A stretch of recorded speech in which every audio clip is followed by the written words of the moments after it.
This week, it's all about longing for a return on your investment, especially in your emotional world. Something you've invested in isn't returning to you.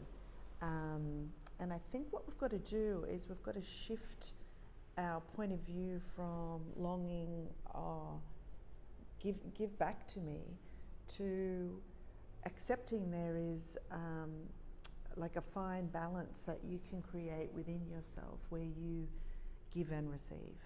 Like you give to yourself and you give to others. And all you can really control is that balance within yourself.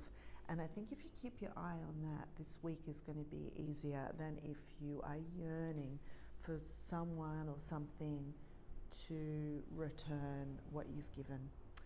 And I think it's the warning is you're going to wear yourself out unless you just move on.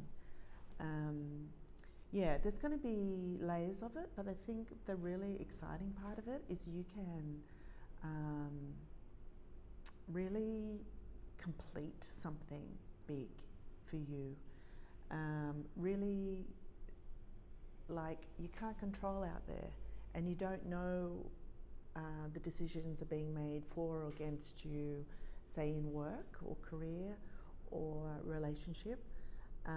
But I think by bringing the energy back into yourself and completing something imperfectly as it is, I think you're going to save yourself a lot of energy if you realize the only real battle you can fight is within yourself. Are you giving to yourself enough? Are you giving to don't give more than you can? And I think that should be the conversation. Like, you know, what are the limits for yourself? Like, you know, don't ask someone else, have I given you enough? Ask yourself, am I depleted now? Like, yeah, so it's like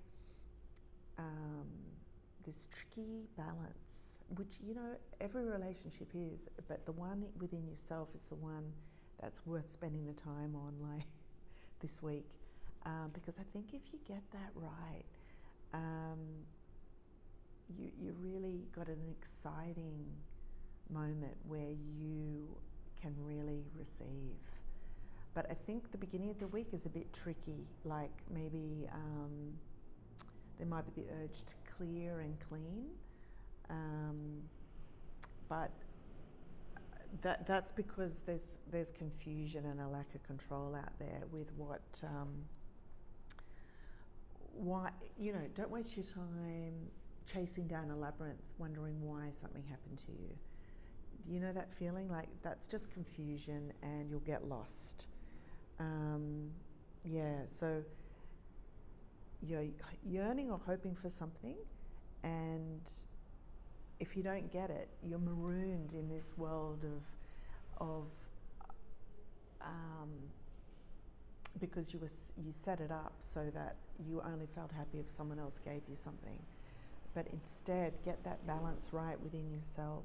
And I think deep down, that dissatisfaction or feeling like you're surrounded by stinginess or the feeling that you lose, I think it's a point of view.